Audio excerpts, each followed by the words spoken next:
Riquet à la houppe. Il était une fois une reine qui accoucha d'un fils si laid et si mal fait qu'on douta longtemps s'il avait forme humaine. Une fée qui se trouva à sa naissance assura qu'il ne laisserait pas d'être aimable parce qu'il aurait beaucoup d'esprit. Elle ajouta même qu'il pourrait, en vertu du don qu'elle venait de lui faire, donner autant d'esprit qu'il en aurait à la personne qu'il aimerait le mieux. Tout cela consola un peu la pauvre reine, qui était bien affligée d'avoir mis au monde un si vilain marmot. Il est vrai que cet enfant ne commença pas plus tôt à parler, qu'il dit 1000 jolies choses, et qu'il avait dans toutes ses actions je ne sais quoi de si spirituel qu'on en était charmé. J'oubliais de dire qu'il vint au monde avec une petite houppe de cheveux sur la tête, ce qui fit qu'on le nomma Riquet à la houppe, car Riquet était le nom de la famille. Au bout de 7 ou 8 ans, la reine d'un royaume voisin accoucha de 2 filles. La première qui vint au monde était plus belle que le jour. La reine en fut si aise qu'on appréhenda que la trop grande joie qu'elle en avait ne lui fit mal. La même fée qui avait assisté à la naissance du petit Riquet à la houppe était présente, et pour modérer la joie de la reine, elle lui déclara que cette petite princesse n'aurait point d'esprit, et qu'elle serait aussi stupide qu'elle était belle. Cela mortifia beaucoup la reine. Mais elle eut quelques moments après un bien plus grand chagrin, car la seconde fille dont elle accoucha se trouva extrêmement laide. « Ne vous affligez point tant, madame, lui dit la fée. Votre fille sera récompensée d'ailleurs, et elle aura tant d'esprit qu'on ne s'apercevra presque pas qu'il lui manque de la beauté. » « Dieu le veuille, répondit la reine. Mais n'y aurait-il point moyen de faire avoir un peu d'esprit à l'aînée qui est si belle ? Je ne puis rien pour elle, madame, du côté de l'esprit, lui dit la fée, mais je puis tout du côté de la beauté. Et comme il n'y a rien que je ne veuille faire pour votre satisfaction, je vais lui donner pour don de pouvoir rendre beau ou belle la personne qui lui plaira. À mesure que ces 2 princesses devinrent grandes, leurs perfections crurent aussi avec elles, et on ne parlait partout que de la beauté de l'aînée et de l'esprit de la cadette. Il est vrai aussi que leurs défauts augmentèrent beaucoup avec l'âge. La cadette enlaidissait à vue d'œil, et l'aînée devenait plus stupide de jour en jour. Ou elle ne répondait rien à ce qu'on lui demandait, ou elle disait une sottise. Elle était avec cela si maladroite qu'elle n'eût pu ranger 4 porcelaines sur le bord d'une cheminée sans en casser une, ni boire un verre d'eau sans en répandre la moitié sur ses habits. Quoique la beauté soit un grand avantage dans une jeune personne, cependant la cadette l'emportait presque toujours sur son aînée dans toutes les compagnies. D'abord, on allait du côté de la plus belle pour la voir et pour l'admirer, mais bientôt après, on allait à celle qui avait le plus d'esprit pour lui entendre dire 1000 choses agréables. Et on était étonné qu'en moins d'1 quart d'heure, l'aînée n'avait plus personne auprès d'elle et que tout le monde s'était rangé autour de la cadette. L'aînée, quoique fort stupide, le remarqua bien, et elle lui donnait sans regret toute sa beauté pour avoir la moitié de l'esprit de sa sœur. La reine, toute sage qu'elle était, ne put s'empêcher de lui reprocher plusieurs fois sa bêtise, ce qui pensa faire mourir de douleur cette pauvre princesse. Un jour qu'elle s'était retirée dans un bois pour y plaindre son malheur, elle vit venir à elle un petit homme fort laid et fort désagréable, mais vêtu très magnifiquement. C'était le jeune prince Riquet à la houppe, qui, étant devenu amoureux d'elle sur ses portraits qui couraient par tout le monde, avait quitté le royaume de son père pour avoir le plaisir de la voir et de lui parler. Ravi de la rencontrer ainsi toute seule, il l'aborde avec tout le respect et toute la politesse imaginable. Ayant remarqué, après lui avoir fait les compliments ordinaires, qu'elle était fort mélancolique, il lui dit « Je ne comprends point, madame, comment une personne aussi belle que vous l'êtes peut être aussi triste que vous le paraissez, car, quoique je puisse me vanter d'avoir vu une infinité de belles personnes, je puis dire que je n'en ai jamais vu dont la beauté approche de la vôtre. » « Cela vous plaît à dire, monsieur, lui répondit la princesse, et en demeure là. La beauté, reprit Riquet à la houppe, est un si grand avantage qu'il doit tenir lieu de tout le reste, et quand on le possède, je ne vois pas qu'il y ait rien qui puisse nous affliger beaucoup. J'aimerais mieux, dit la princesse, être aussi laide que vous, et avoir de l'esprit, que d'avoir de la beauté comme j'en ai, et être bête autant que je le suis. Il n'y a rien, madame, qui marque davantage qu'on a de l'esprit que de croire n'en pas avoir, et il est de la nature de ce bien-là que plus on en a, plus on croit en manquer. Je ne sais pas cela, dit la princesse, mais je sais bien que je suis fort bête, et c'est de là que vient le chagrin qui me tue. Si ce n'est que cela, madame, qui vous afflige, je puis aisément mettre fin à votre douleur. « Et comment ferez-vous » dit la princesse. « J'ai le pouvoir, madame, dit Riquet à la houppe, de donner de l'esprit autant qu'on en saurait avoir à la personne que je dois aimer le plus. Et comme vous êtes, madame, cette personne, il ne tiendra qu'à vous que vous n'ayez autant d'esprit qu'on en peut avoir, pourvu que vous vouliez bien m'épouser. » La princesse demeura tout interdite et ne répondit rien. « Je vois, reprit Riquet à la houppe, que cette proposition vous fait de la peine, et je ne m'en étonne pas. Mais je vous donne un an tout entier pour vous y résoudre. » La princesse avait si peu d'esprit, et en même temps une si grande envie d'en avoir, qu'elle s'imagina que la fin de cette année ne viendrait jamais, de sorte qu'elle accepta la proposition qui lui était faite. Elle n'eut pas plutôt promis à Riquet à la houppe qu'elle l'épouserait dans un an à pareil jour, qu'elle se sentit tout autre qu'elle n'était auparavant.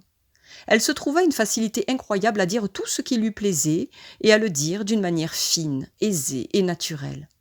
Elle commença dès ce moment une conversation galante et soutenue avec Riquet à la houppe, où elle brilla d'une telle force que Riquet à la houppe crut lui avoir donné plus d'esprit qu'il ne s'en était réservé pour lui-même.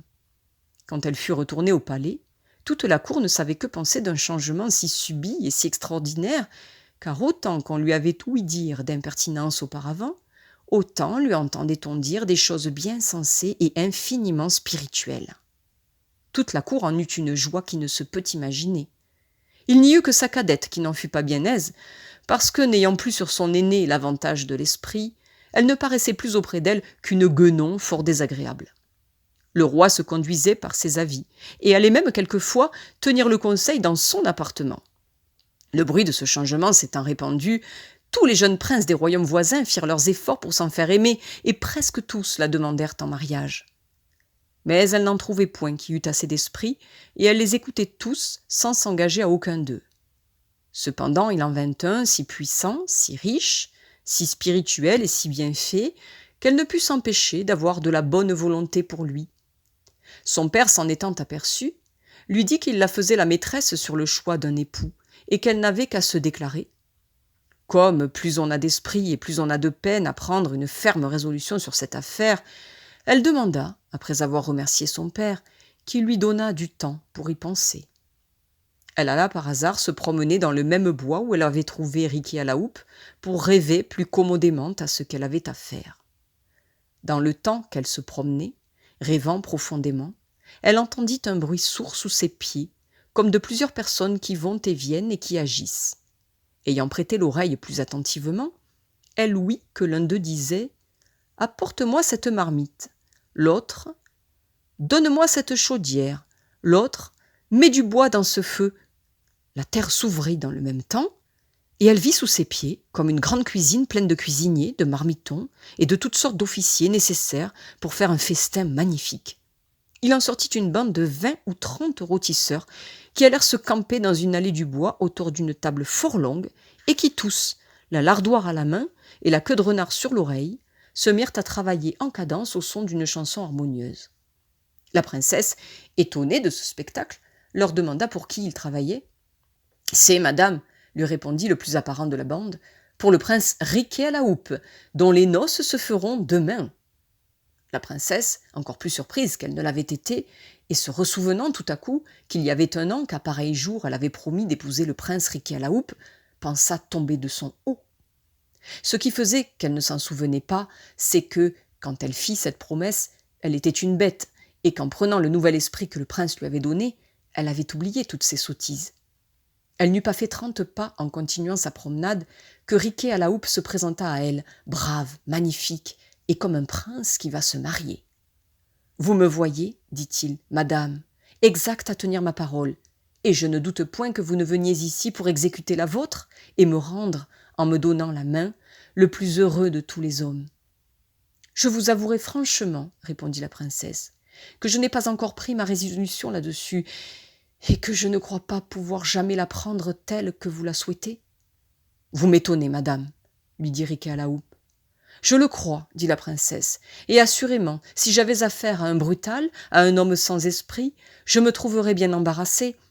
Une princesse n'a que sa parole, me dirait-il, et il faut que vous m'épousiez, puisque vous me l'avez promis. Mais, comme celui à qui je parle est l'homme du monde qui a le plus d'esprit, je suis sûre qu'il entendra raison. Vous savez que, quand je n'étais qu'une bête, je ne pouvais néanmoins me résoudre à vous épouser.